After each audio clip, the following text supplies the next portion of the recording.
ओम शांति। भक्ति और ज्ञान दो शब्द तो सुने होंगे, इनको भी यथार्थ समझना है। भगत तो हम सब है ही, किसके? भगवान के। भगत कहा ही उसको जाता है जो हम याद करते हैं भगवान को अथवा परमात्मा को, परम पिता को। तो जो याद करते हैं तो याद करने वाले हो गए भगत, और जिसको याद करते हैं वो है भगवान, परम पिता, परमात्मा कहो।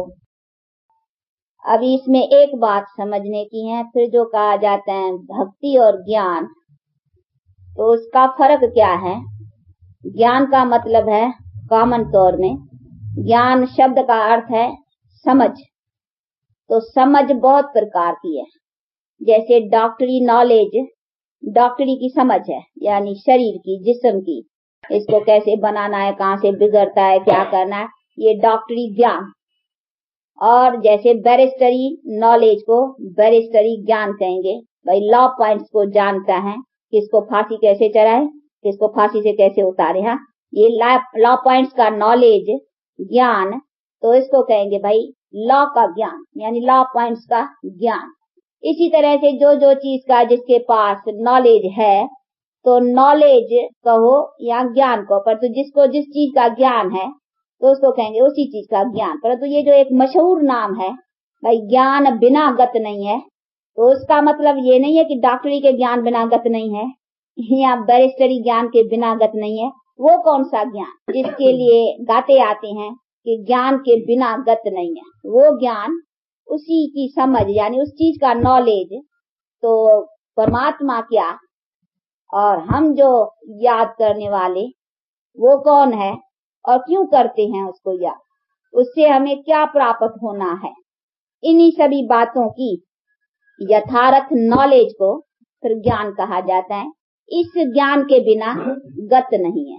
तो गति सदगति का जो ज्ञान है ना, उसको ही कहा जाता है ज्ञान बिना गत नहीं है। तो वो जो ज्ञान है ना, उसी का हमको यथार्थ नॉलेज चाहिए कि हम जिसको याद करते हैं वो लगता क्या है, हमारा उनका आपस में रिलेशन क्या है, हम क्यों उसको याद करते हैं, उससे हमें क्या मिलने का है, खाली याद ही करना है या याद से हमको कुछ प्राप्त होना है, जो प्राप्त होना है वो क्या प्राप्त होना है, उस प्राप्ति का भी तो हमको नॉलेज होना चाहिए ना। तो इन्हीं सभी बातों को, नॉलेज को ज्ञान कहा जाता है। तो ये ज्ञान सहित भक्ति हो गई, तो इसको कहा जाएगा यथार्थ भक्ति। यानी तो गीता में भी है वर्षंस भगवान के कि जो मुझे यथार्थ रीत से जानते हैं, अथवा जो मेरे को यथार्थ रीत से जान कर करके और मुझे याद रखते हैं, उनको मैं यथार्थ प्राप्त होता हूँ। तो उनको कहा जाएगा ज्ञान सहित भक्ति को ज्ञान कहेंगे। बाकी वैसे भक्ति तो कॉमन बहुत है, जिसको जो आया, जिसको जैसे आया वो ऐसे मानता को मानते चले आए हैं, तो उसको कहा जाएगा अयथार्थ भक्ति।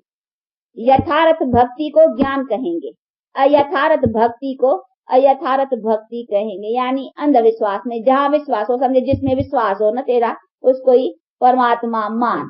या जिसमें तुम्हारा प्रेम हो, ऐसे कई गुरु भी हैं जो ऐसे मंत्र भी दे देंगे, या जिसमें कहेगा तुम्हारा प्रेम, तुम्हारा बच्चे में प्रेम है ना, तो उसको भगवान समझ, हाँ, तुम्हारा इसमें प्रेम है ना, इस मूर्ति में, तुम इसको भगवान समझ, जिसमें तुम्हारा प्रेम है वो तेरा भगवान है, हाँ। परंतु नहीं, इधर परमात्मा कहते हैं मुझे यथार्थ रीति से जान कर करके तू मेरे से प्रेम लगा। ऐसे नहीं जिसके साथ तेरा प्रेम है वो तेरा भगवान है, नहीं, मैं जो हूँ, जैसा हूँ, मुझे यथार्थ रीति से जान कर करके तू मेरे से प्रेम अथवा मुझे याद कर, तब मेरे द्वारा तुमको बल मिलेगा, शक्ति मिलेगी। बाकी ऐसे नहीं तू किसको भी याद कर तो तुमको शक्ति मिलेगी, नहीं, शक्ति मिलेगी मेरे को याद करने से, पर तू मेरे को जान करके। ऐसा नहीं किसी को भी मेरा समझ भगवान, हाँ, ऐसा भी नहीं तू किसको भी समझिए, पत्थर रखा, ये भी रखा है, इसको भी हम भगवान समझे, तो हाँ, नहीं, भगवान कहते यथार्थ, मैं क्या हूँ, जो हूँ, जैसा हूँ, मुझे वो भी जानना। इसीलिए तो परमात्मा ने अर्जुन को भी कहा ना मेरे को यथार्थ रीत से समझ, तो अपना बैठ करके परिचय दिया ना। नहीं तो अगर कह देते तो तू जिसको भी समझ, हाँ उसको समझ कर करके तू मेरे को ही समझ, सब ये मेरे ही है, तो किसी को भी याद कर, नहीं उसको अपना परिचय देना पड़ा ना, मैं क्या हूँ कौन हूँ, बैठ के समझाया ना, तू क्या है कौन है, तू आत्मा है, तो उनको अपना परिचय और परमात्मा ने फिर अपना परिचय दोनों का दिया ने। अर्जुन को अपना भी दिया, तू मेरी संतान, तू क्या हो और मैं क्या हूँ, वो बैठ कर करके उनको समझाया और समझा कर करके फिर कहा अभी इसी समझ से, इसी ज्ञान से तू मुझे याद करने से, तब तो कहा नहीं माम एकम, फिर कहा नहीं मुझ एक को याद कर, मन मना भव, ये गीता के वर्षन है, तो मन मना भव अथवा मन को अथवा बुद्धि को मेरे में लगा और मुझ एक को, माम एकम, मुझ एक को याद कर। तो ऐसे तो नहीं कहा ना कि तू किसी में भी मन लगा, हाँ कहा मुझ में, और उसको अपना बैठ कर करके परिचय दिया, समझाया। तो वो समझने की बात है नहीं, कुछ जब समझने की थी तभी तो परमात्मा को आना पड़ा, और उसको वैसे तो अर्जुन बड़ा विद्वान था, हाँ? बड़े वेद शास्त्र ग्रंथ आदि पढ़े हुआ था, परंतु उसको कहा नहीं ये सब तुम भूल, अब मैं जो यथार्थ नॉलेज समझा रहा हूँ ना, उसी बातों को समझ कर करके तू मुझे जान कर करके अपने को भी रियलाइज कर करके कि तू कौन है मैं कौन हूँ, तेरा और मेरा रिलेशन क्या है, इसी सभी बातों को समझ कर करके अभी प्रैक्टिकल मेरे साथ रिलेशन में आ। ऐसे नहीं है कि तू कोई भी किसी को भी समझ कि ये परमात्मा है या ये सब रूप मेरे हैं, नहीं, मेरा अपना रूप है, मेरा अपना निवास स्थान है, मेरा अपना जो कुछ क्वालिफिकेशंस मेरी है वो मेरी यथार्थ बातों को समझ। ऐसे नहीं है सब मैं हूँ, फिर तो चोर भी मैं हूँ, डाकू भी मैं हूँ, खूनी भी मैं हूँ, सब मैं हूँ, फिर तो फिर उसकी माना चोरी भी मैं करता हूँ, खून भी मैं करता हूँ, सब मैं करता हूँ, ऐसी तो बात ही नहीं है ना। सब में हूँ, फिर सब कुछ करता कराता मैं हूँ, तो फिर ये काम भी मैं करता कराता हूँ, हाँ फिर बुरा भी मैं कराता हूँ तो अच्छा भी मैं कराता हूँ, फिर तो कोई किसके कर्म की रिस्पॉन्सिबिलिटी नहीं रही ना, फिर तो अच्छा बुरा कर्म का कुछ रहा ही नहीं। तो ऐसी बात नहीं है कि ये सब कुछ परमात्मा ही कराता है या सब कुछ ये परमात्मा ही है। अगर ये मानता रखी जाए ना तो सब कुछ तो आज इतनी दुनिया की नाश के लिए, आज इतने खून खराबियां, आज इतनी सब बातें तो ये सब परमात्मा ही कराता है, तो फिर कराता वो है, फिर भोगते हम काय के लिए, फिर भोगे भी वो, जो कहे सो पाए ना, करे वो कराए वो और पाए हम काय के लिए, हाँ ये तो जुल्म की बात हो जाए। नहीं, ऐसी बात नहीं है, हम करते हैं हम पाते हैं, वो हमसे ये नहीं कराता है। तो ये समझना है कि वो हमसे क्या कराता है, इसी के लिए उसने कहा कि मैं आता हूँ, आकर कर करके मैं शिक्षा देता हूँ, वो शिक्षा दे करके जो मैंने बैठ करके कराया है नहीं कर्म, वो मैंने कर्म कराया, बाकी ये जो तुम कर रहे हो ये मेरी शिक्षा के या मेरे डायरेक्शंस पर या मेरी मत पर या मैं नहीं कराता हूँ। ये जो तू आत्मा अपनी रेस्पॉन्सिबल हो, तभी तो गीता में भी कहा ना जीवात्मा अपना शत्रु अपना मित्र है। ऐसे नहीं कहा कि जीवात्मा का शत्रु मित्र मैं हूँ, ऐसे तो नहीं कहा ना, अपना मित्र अपना शत्रु है, क्योंकि तू रेस्पॉन्सिबल हो, जो तू करती हो ये तू कर रही हो, ये मैं नहीं कराता हूँ तेरे से, ये तू कर रही है आत्मा। हाँ आत्मा से बात करता है ना, हाँ देखो ये आत्मा से हम बात कर रहे हैं, ये आत्मा ऑर्गन से सुन रही है, कानों से सुनती कौन है आत्मा। अभी आत्मा निकल जाती है शरीर से, फिर देखो शरीर पर है ना, बॉडी पर ही है, तो आत्मा नहीं है तो फिर सुनते ही नहीं है। अभी आत्मा है तो देखो सुनती है, तो ये सुनती कौन है आत्मा। अब ये सुन रही है कि उसको बाप सुनाता है, हाँ तो ये आत्मा तू अपना शत्रु और अपना मित्र है, जो तू करेंगे तू रेस, ये मैं नहीं कराता हूँ। अभी तू कोई बुरा करता हो या अच्छा भी करता हो, तेरा कर्म का फल बनेगा ना। इसीलिए बाप कहते मैं तुमको आता हूँ शिक्षा देने के लिए, बैठ के समझा तू कर्म अच्छे कैसे कर और अच्छा कर्म कौन सा है, वो बैठ कर करके समझाता हूँ। उसी को यथार्थ जानने को ही ज्ञान कहा जाता है। इसीलिए कहते हैं मुझे आना पड़ता है उस यथार्थ बातों को समझाने के लिए। इसीलिए मुझे नॉलेजफुल ओशन ऑफ नॉलेज, ये सभी पतित पावन कहते नहीं महिमा करते हो कि पतित पावन करने वाला, माना पतितों को पावन बनाने वाला। तो पतित बने हो ना, मैंने थोड़ी बनाया, अगर मैंने बनाया तो फिर मैं पावन करने वाला कैसा हुआ, फिर तो कहो पतित करने वाला, हाँ फिर तो ऐसे कहो ना, नहीं कहते हो पतितों से पावन करने वाला, तो मैं पावन बनाने वाला हूँ, न कि मैं पतित बनाने वाला हूँ, नहीं। तो ये सभी चीजें समझने की है। इसीलिए कैसे बनाने वाला हूँ वो आकर करके शिक्षा देता हूँ। उसी शिक्षा पर जो फिर धारण करके चलते हैं वो पावन बनते हैं। तो मेरी शिक्षा मैं आकर करके पावन बनाने की जो यथार्थ नॉलेज है ना वो मैं देता हूँ। पावन बनाने की, पवित्र बनाने की यथार्थ नॉलेज और कोई मनुष्य नहीं दे सकता है। इसीलिए मुझे गाते हो कि तू ही पतितों को पावन करने वाला, क्योंकि पावनपन का नॉलेज तेरे पास है। हम कैसे पावन बने उसका नॉलेज तेरे पास है। इसीलिए कहते हैं तू आ, ओशन ऑफ नॉलेज, हाँ आ अभी, अथवा ज्ञान का सागर आ, और आकर कर करके ये नॉलेज दे। तब मैंने भी कहा है कि यदा यदा है धर्म से, जब जब अधर्म का टाइम आता है, मेरा रेस्पॉन्ड है, हाँ मैं कहा है, प्रॉमिस है मेरा, और मैंने रेस्पॉन्ड किया है कि यदा यदा जब जब अधर्म होता है मैं तब तब आता हूँ। तो अभी ये टाइम है वही। इसीलिए बाप कहते हैं मैं भी आकर करके विद्यालय अर्थात स्कूल, कॉलेज, यूनिवर्सिटी जो कुछ को खोलता हूँ और उसमें बैठ कर करके मैं समझाता हूँ। तो एक अर्जन की तो बात नहीं है ना, हाँ इसमें है जो ओटे सो अर्जन, नर नारी बहुत है जिन्हों को मैं आकर करके सुनाता हूँ, और वो सुन कर करके इस नॉलेज को धारण कर करके और फिर यथार्थ नॉलेज से अपनी यथार्थ प्रारब्ध पाती है। उसको कहा जाएगा ज्ञान। बाकी ज्ञान को ये नहीं वेद शास्त्र ग्रंथ पढ़ना या पढ़ाना, उसको ज्ञान करना या पठन पाठन कहीं समझते हैं, पूजन आदि करना, ये भक्ति है नहीं। या तो करते हैं, ऐसे तो हम है ही भगत। अभी भी देखो बाप कहते तू तो है ना, तू तो हाँ मेरे द्वारा लेने वाले हो ना, परंतु लेना कैसा है, क्या लेना है, किस जिससे लेना है उनका भी परिचय होना चाहिए। तो इन सभी बातों को यथार्थ समझना, इन्हीं का नाम ज्ञान है। तो ये ज्ञान यथार्थ भक्ति का भी ज्ञान मैं आकर करके देता हूँ कि तू मुझे कैसे याद कर। इसीलिए कहा है मैं अपनी याद खुद आकर करके सिखाता हूँ। इसीलिए योग सिखाना, योगेश्वर परमात्मा है, इसीलिए उसको कहते हैं योगेश्वर। यानी योग सिखाने वाला भी स्वयं ईश्वरी है, जिससे लगाना है वही सिखाता है। ऐसे नहीं है लगाना उसे सिखाएंगे दूसरे, नहीं, मनुष्य नहीं सिखा। मनुष्य को परमात्मा के साथ कैसा योग लगाया जाए वो नहीं। इसीलिए परमात्मा का ऐसी योग और ज्ञान के लिए मुझे आना पड़ता है। तब तो गीता के भगवान ने बैठ कर करके ये योग और ज्ञान की नॉलेज अर्जुन के सामने रखी। वो तो एक स्टोरी रूप में शास्त्र बनाए ना, तो एक अर्जुन एक भगवान का नाम रख कर करके बना दिया, नहीं तो है तो उसने ऐसे बैठ कर करके समझाया है। तो ये सभी तो हमको अभी पढ़ाने वाला कौन है, हाँ हम भी सब स्टूडेंट्स है ना। अभी ये नॉलेज कौन दे रहा है, वो दे रहा है जिसको नॉलेजफुल सुप्रीम सोल।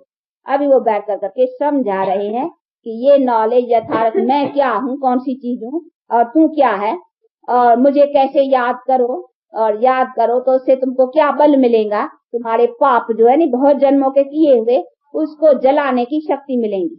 इसको कहा है योगा अग्नि, गीता में भी है। इस योग से ये योग अग्नि का काम करेगा, जिससे तुम्हारे पाप दग्ध होंगे, नाश होंगे। तो इसको कहा है ये योग अग्नि। तो इसीलिए कहा है मुझे याद करो, और फिर तुम्हारे जो कर्म है उनको भी श्रेष्ठ लगाओ अथवा श्रेष्ठ करो, तो फिर उससे तुम्हारा प्रारब्ध आगे के लिए अच्छी बनती चलेगी, जिससे आगे के लिए भी अच्छी बनेगी। और जो किया हुआ है उल्टा खाता, उसको भी इसी योग से वो अग्नि का काम करेंगे, यानी भस्म रहेंगे। इससे तुम स्वच्छ बनते जाएंगे और फिर तुम जनरेशन से स्वच्छ को प्राप्त करते रहेंगे। तो ये है नॉलेज यथार्थ और प्रैक्टिकल। परमात्मा अपने साथ रिलेशन अथवा संबंध आकर करके जुटवाता है, और वो प्रैक्टिकल लाइफ में अपने साथ संबंध जुटवा कर करके, और कहते मेरे बच्चे हो ना, कहते हो नहीं पिता हो तुम, तो पिता हो और तुम पुत्र हो, तो फिर मेरे साथ पुत्र और पिता का पूरा रिलेशन रख कर करके, और मेरे से जो तुमको हक मिलना है उसका पूरा अपना फॉलो करो। अर्थात जो मैं कहता हूँ उसी प्रमाण चल कर करके अपने को पवित्र बना कर करके मेरे से वो अपना ले ले, बर्थ राइट को हो या वर्षा को हो, जो कुछ। तो बाप बैठ कर करके डायरेक्ट समझाते हैं ना। तो ये सभी चीजें समझने की, बाकी जो मनुष्यों के द्वारा हम सुनते आए ना, वो तो सब बातें बाप कहते। तभी तो अर्जुन को भी कहा ना, ये मामा काका चाचा बाबा, उसने ऐसा नहीं कहा जिसमें तुम्हारा प्रेम है उसमें मन लगा, कहा मेरे में लगा, माम एकम मुझ जाए एक में। उसको तो कहा और सब भूला, कहा नहीं मामा काका चाचा बाबा अथवा गुरु जिन्होंने तुमको पढ़ाया सिखाया, सबका भी नाम लेकर के कहा उन सबको भूलो, क्योंकि अभी मैं गुरुओं का गुरु मिला हूं ना तुमको। हाँ, इसीलिए कहा कि उनके भी गति सदगति करने वाला मैं हूँ, इसीलिए मैं सबका गुरु हूँ। गुरुओं का भी उद्धार करने वाला, साधुओं का भी उद्धार करने वाला, सबके गति सदगति करने वाला एक ही मैं सत्य गुरु हूँ। सत्य गुरु एक ही है, इसीलिए उसको कहते हैं गॉड इज ट्रुथ। क्यों ट्रुथ है? क्योंकि वो ही सच्ची बात बतलाता है। बाकी सब जो कुछ सुनाने वाले हैं ना, जरूर है कि वो अनट्रुथ, हाँ, उसके ट्रुथ के कंट्रास्ट में क्या हो गया, झूठ कहेंगे नहीं, सच और झूठ। तो इसीलिए बाप कहते हैं ना कि सच बात यथार्थ क्या है वो मैं जानता ही मैं हूँ, इसीलिए यथार्थ नॉलेज मैं ही आकर के सुनाता हूँ। इसीलिए तो तुम गाते हो कि गॉड इज ट्रुथ। क्यों कहते हो? ट्रुथ का मतलब क्या है? ऐसे तो कहे कि भाई कोई कहेगा नहीं वो अमर अजर है, कहीं ट्रुथ का अर्थ निकालते हैं वो अमर अजर है, यानी काटे काटा नहीं जा सकता। ऐसे तो आत्मा भी अमर अजर है, हाँ? उसको भी काटे काटा नहीं जा सकता, जलाए जलाई नहीं जा सकती है। उसी तरह तो आत्मा हम भी ट्रुथ है, वो तो बात ही नहीं है, पर तू उसको खास क्यों कहते हो? God is truth. ट्रुथ उसी नॉलेज के भेंट में है। ट्रुथ बात नॉलेज से लगती है कि तुम सत्यता को तुम जानते हो, इसीलिए सत्यता तुम बता सकते हो। जो जानेगा वही बताएगा। हम इन्हीं बातों की जानकारी सत्यता की जानते नहीं है कि व्हाट एम आई, और तुम कौन हो, हम कौन है, और हमारा ये सारे जन्मों का चक्कर कैसे चलता है, इन सभी बातों का जो नॉलेज है यथार्थ, वो हम नहीं जानते, तुम जानते हो। इसीलिए कहते हो गॉड इज ट्रुथ। बाकी ट्रुथ का अर्थ इसी से नहीं लगता है कि वो अमर अजर है। वैसे तो आत्मा भी अमर अजर है, वो भी तो काटे काटी नहीं जा सकती, जलाए जली नहीं। एक शरीर लेती है, दूसरा शरीर छोड़ती है, फिर लेती है, छोड़ती है। आत्मा थोड़ी जलती है, हाँ? शरीर जलाते हो तो आत्मा थोड़ी जलती है। आत्मा तो अपने कर्म के हिसाब से जाकर करके दूसरा लेती है। तो वैसे तो वो भी अमर अजर है, यानी उनको भी कोई काटे काटा नहीं। तो उसकी भेंट तो उसमें तो फिर आत्मा भी को आत्मा इज ट्रुथ, तो खाली गॉड इज ट्रुथ क्यों? फिर तो आत्मा इज भी ट्रुथ, हाँ, फिर उसको भी कहना चाहिए। पर तो खास गॉड के लिए कहते हैं तो उसका संबंध नॉलेज के साथ है कि यथार्थ जानकारी जो है ना, वो जानकारी वो जानता है। कौन सी जानकारी? इसको कहते हैं जानी जाननहार। परमात्मा के लिए कहते हैं कि जानी जाननहार, नॉलेजफुल। तो इसी सभी बातों के लिए कि कौन सी क्या जानता है। जानी जाननहार का भी बहुत अर्थ नहीं समझते हैं, कहीं ऐसे समझते हैं वो जानते हैं इसके अंदर में क्या है अभी, हाँ? वो परमात्मा सबका अंदर जानता है, भाई इसके अंदर में क्या भी विचार चल रहे हैं, इसके अंदर चोर को चोरी करने का, उसको खून को खूनी, कोई को अच्छा कोई को बुरा, वो रीड करता है। वो तो थॉट रीडर्स का काम है। वो जानी जाननहार का मतलब ये नहीं है खाली थॉट का रीड करना, वो बातें नहीं है। उसके रीड करने से मतलब ही क्या? अच्छा अभी कोई को बुरे ख्याल किसके अंदर चल रहा है, उसको कोई रीड भी करे तो चलो परमात्मा उसको जाना, फिर क्या हुआ उसमें? ऐसा थोड़ी फिर भी जाकर के वो चोर तो चोरी कर लेता है, हाँ? उसको जाना तो क्या हुआ? पर तो नहीं, हमारी सारी कर्म गति को वो जानता है। यानी जानन का हार का मतलब ये है कि वो हमारी जो कुछ कर्म की या गति है उसी सभी बातों को जानता है कि ये कर्मों से कैसे गिरा है, कैसे फिर ये चढ़ सकता है, इन्हीं सभी बातों को वो जानता है। इसीलिए जानने वाला फिर आता है और आकर करके हमको चढ़ाता है। हमारी कर्म गति कहाँ से गिरी है, क्यों गिरे हैं, क्या कारण हुआ, कैसे गिरे, उन्हीं सभी बातों को वो जान करता है, आकर के समझाते कि अरे तुम्हारा संग जाकर के माया से हुआ ना, 5 विकारों से, इसीलिए तुम गिरे हो, हाँ? अब इसे संभलो और इसी विकारों का संग छोड़ो तो फिर तुम्हारे कर्म श्रेष्ठ हो जाएंगे और तुम फिर चढ़ जाएंगे। और उसी चढ़ने का फिर अभी बल भी मैं देता हूँ, क्योंकि मेरा पावर चाहिए नहीं तुमको। इसीलिए कहते हैं मुझे याद करो तो मेरे से तुमको शक्ति मिलेगी, बल मिलेगा। इसीलिए ही मुझे मेरे साथ योग अथवा ये जो मैंने कहा है कि मुझे निरंतर याद रखो, इसीलिए कि तुमको ताकत मिलेगी, शक्ति मिलेगी। तो ये सभी चीजें समझने की बात है। ऐसे नहीं वो थॉट खाली रीड करता है, थॉट रीडर तो थॉट रीडर तो बहुत है जो थॉट रीड कर जानते हैं, वो भी एक विद्या है, और सीखते हैं और थॉट रीड करते हैं, वो भी होते ही है। परंतु नहीं, जानी जाननहार उनको उन्हीं हिसाब से कहा जाता है कि वो हमारे सारे कर्म गति को जानता है और हमारे कर्मों को चेंज कराता है, अर्थात श्रेष्ठ बनवाता है और बुरे कर्मों का नाश कराता है। इसीलिए उनको कहा जाता है जानी जाननहार। तो ये सभी चीजों को भी समझना है ना, तो उनकी महिमा, उनका कर्तव्य और वो कैसे कर्तव्य करता है, तो इसी सभी बातों को यथार्थ समझना, इन्हीं का नाम ज्ञान है। तो ये भी हमें बातें नॉलेज होनी चाहिए ना। तो हम जिसको याद करते हैं तो उस याद करने का भी हमको ज्ञान होना चाहिए। बाकी ज्ञान कोई ऐसी चीज नहीं है, कोई अलग ही कोई चीज है ना।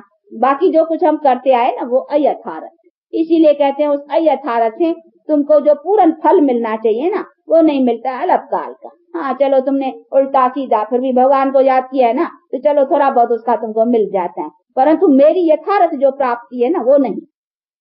वो तो जब ही मुझे यथार्थ जानेंगे तब मेरे द्वारा होंगी। बाकी ये तो तुम थोड़ा बहुत, तुमको किसी ने कह दिया तू इसको ही भगवान समझ कर करके याद कर, ये तेरा भगवान है समझो। हाँ चलो तुम उसमें लगा, फिर भी भगवान को क्या उल्टा की सीधा जान करके तुमने भगवान को ही याद रखा, तो चलो तुमको वो थोड़े टाइम का कुछ ना कुछ मिल जाएगा। हाँ यही तुम थोड़ा बहुत कुछ सुख को पा लेंगे बस ना। परंतु नहीं, मेरे द्वारा जो तुमको सदा का सुख, जिसमें कोई दुख की बात न हो, ever healthy, ever wealthy, ever happy, ये है सदा का सुख। वो जो लाइफ है ना, उस लाइफ का तो फिर मेरे को जानने से, यथार्थ जानने से और मेरे द्वारा यथार्थ प्राप्ति तब होगी जब मुझे यथार्थ रीति से जान करके यथार्थ याद रखेंगे। तो अयथार्थ और यथार्थ का भी अर्थ समझना है नहीं कि पूरी तरह से और वो न पूरी तरह से, यानी जैसे आया वैसे। तो जैसे आया वैसे वो तो चलाते आए है ना, उससे तो जो पाते आए वो तो देख रहे हो। यहाँ कोई मर्तबे पाते हो, कोई धनवान हो, किसी को थोड़ा बहुत सुख है, कोई बेचारे कैसे हैं, तो ये सब क्या है, ये थोड़े कर्मों का फल मिला है। वो फल खा रहे हो ना, पर तो उस फल में पेट नहीं भरता है। वो खाते ही मनुष्य अशांत और दुख में है ना। धनवानों से पूछो फिर भी दुखी है बेचारे। सब मर्तबे वालों से पूछो, जितना बड़ा होना आज की दुनिया में उतना ही दुखी होना। कहते बड़ा होना बड़ा दुख पाना। क्योंकि आज की संसार है ही दुख है शांति की। तो दुख है शांति की दुनिया में बड़ा होना, बड़ा दुख पाना। दुख है शांति की दुनिया में धनवान होना और ही मुसीबतें उठाने की हैं। इसीलिए बाप कहते ये तो यहाँ का सुख तो कोई अलग काल के लिए, सुख में सार नहीं है। इसीलिए मैं तुमको वो संसार बना के देता हूँ जिसको हेवन कहा जाता है। इसीलिए मुझे कहते हैं हेवनली गॉड फादर, यानी हमारा जीवन हेवनली बनाता है। हेवनली का मतलब है सदा काल के सुख। बाकी हेवन कोई और दुनिया नहीं है, न कोई और चीज है, यही दुनिया है। हेवन भी इधर थी, हेल भी इधर ही थी, लेकिन ऐसे नहीं कहेंगे अभी दोनों है, नहीं, अभी हेल है। जब हेवन है तो हेल नहीं है, जब हेल है तो हेवन नहीं है। ये कंट्रास्ट समझना। जैसे रात है तो अभी दिन नहीं है, फिर दिन होगा तो रात। ऐसे नहीं रात दिन इकट्ठी होती है या सर्दी गर्मी इकट्ठी होती है। कहीं ऐसे समझते हेवन भी इधर ही है, क्योंकि जो शाहूकार है बड़े मजे में बैठे हैं ये हेवन में है, पर तू पूछो उसको हेवन में है नहीं, वो भी दुख है शांति में। इसीलिए ये संसारी दुख है शांति का। हेवन जिधर कोई भी दुख न हो। जब सुख है तो कोई दुख नहीं, जब दुख है तो कोई सुख नहीं। तो अभी की दुनिया में सुख है ही नहीं। वो जो सुख जिसको कहा जाता है, इसको कहेंगे अलग काल का। वो सदा काल के जो सुख की प्राप्ति है ना, उसको हेवन कहेंगे। फॉर जनरेशन में वो शरीर छोड़ना, शरीर लेना, शरीर में रहना, सदा का सुख। अभी तो देखो मरते तो भी बेचारे दुखी होकर के दुख जाते हैं तो भी दूसरे भी रोते ही हैं। कह तो भले है कि स्वर्गवास हुआ, हेवनली अबोर्ड में गया। अरे भाई हेवनली अबोर्ड में गया तो फिर आगे लिए रोते हो और खुशी करनी चाहिए, अच्छा हुआ हेवन में गया ना। नरक से हेवन में गया तो फिर रोने की क्या बात है। एक तरफ तो रोते हैं और दूसरी तरफ कहते हैं हेवनली अबोर्ड में गया। देखो आश्चर्य की बात है। इसीलिए बाप कहते हैं कि सच सच तो गया ही नहीं ना। रोते तो सच है ना, क्योंकि गया नहीं है। तो परंतु हेवन ही अभी मैं बनाता हूँ। हेवन है ही कहाँ जो हेवनली अबोर्ड में गया। वो कोई दूसरी दुनिया थोड़ी है। पहले मैं हेवन बनाऊं तो सही ना। जब हेवन इस वर्ल्ड को बनाऊं तभी हेवनली अबोर्ड में जाए। तो पहले अबोर्ड बनाऊं ना हेवन का, वो बनाऊं ना, दुनिया बनाऊं ना, तो वो तो अभी आया हूँ बनाने के लिए। जब बनाऊंगा फिर तुम्हारी जनरेशन सदा काल का, तुम्हारे जो पुनर्जन्म है ना, वो हेवन में रहेगा। अभी है ही हेल, तो तुम्हारा पुनर्जन्म कहाँ होगा? हेल में ही होगा। तो शरीर छोड़ेंगे कहाँ जाएंगे? फिर हेल में ही आएंगे और कहाँ जाएंगे। इसीलिए बाप कहते ऐसे नहीं कोई गए हैं, बहुत गए हैं, पहुंचे हुए हैं और कहा नहीं। वर्ल्ड तो यही है ना, world is one, God is one, creation is one. बाकी ऐसे नहीं है कि यहाँ कोई बहुत दुनियाएं हैं, यहाँ कहाँ कोई नहीं। दुनिया एक है मनुष्य की, कॉर्पोरियल, बाकी है सोल्स की, इनकॉर्पोरियल, जहाँ से हम आत्माएं उतरती हैं। तो वो तो साइलेंस वर्ल्ड, जहाँ आत्माओं का स्टॉक। फिर वहां से हम आते हैं नंबर वार। ये संख्या कहाँ से बढ़ती है, इतनी सोल्स कहाँ से आती हैं? कोई तो सोल्स का स्टॉक है, क्योंकि सोल्स तो इमॉर्टल है ना। तो इमॉर्टल सोल्स तो कहाँ से तो आती है ना।